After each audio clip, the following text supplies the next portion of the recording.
Hi guys, welcome back to my channel. Hope you're all doing well.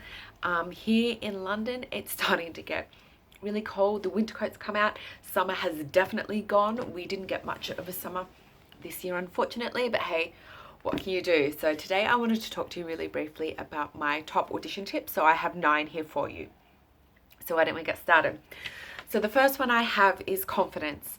So when you walk into that audition room, just be yourself. Just be confident, open, friendly, and be the real you. Tip number 2 is kind of similar. Personality. So let your, not the characters, let your personality shine through. Just be 100, 1000% you. Just let it shine. The third one I have is make a connection with the reader. A lot of the time, this will be someone you've never met before, most likely someone that you've never worked with, but just try and connect with them, most likely on a character level rather than personal, especially if you don't know them.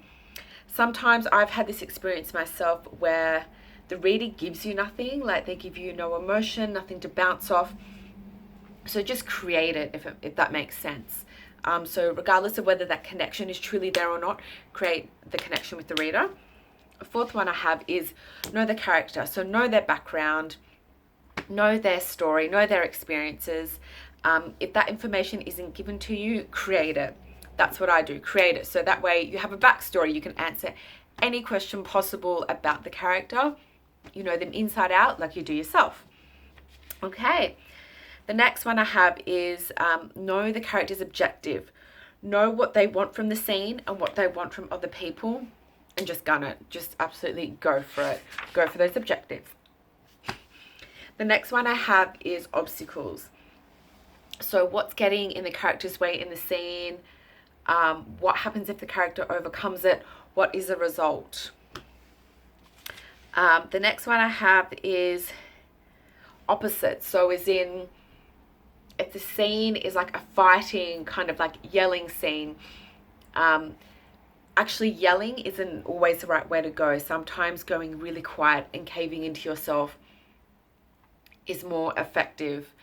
In a sense, it can portray more emotion and it can connect with the audience more than going for the obvious. So go for the opposite and see how that works, because sometimes, believe it or not, the opposite will work more so than the obvious.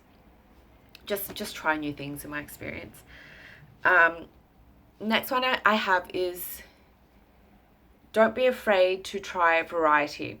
So to try a variety of emotions throughout the scene.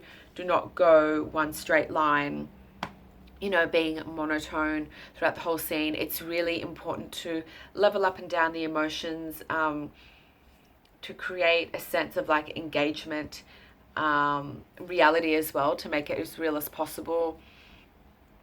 And just to really draw that audience in and make it feel like something that they can connect with, like it's possibly an experience that they've had, and it just really draws them in, sucks them in. They can understand where you're coming from, and it can just portray this really beautiful emotion. And then the last one I have, the most obvious of all, is act. So I know this sounds really stupid and maybe obvious, but don't, it's really hard to explain, like don't pretend, I don't know if that's the right word, but just act. Like try and, I know it's really difficult, especially when you're first beginning, but try and get out of your body, try and get out of yourself, and just be this other person. So that's why I feel it's 1000% necessary that you know the character inside and out, like the character is you, like you've been with this character since the day you were born. And like I said before, if that backstory wasn't given to you, just create it. Know the character inside and out. I know I keep repeating myself.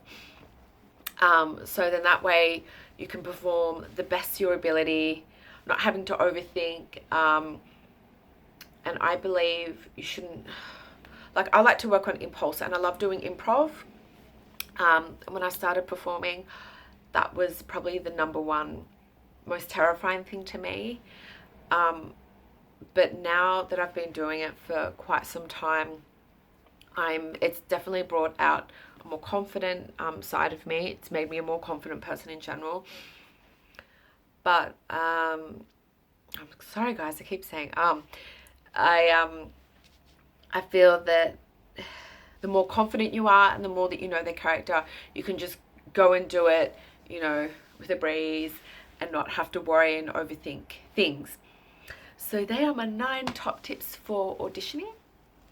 I hope you have enjoyed watching this video. I hope it's given you some handy tips that you can use in future auditions. Please pass it on to others if you feel others could benefit from this video. And please remember to like and or subscribe down below, and I'll see you in the next one. Bye.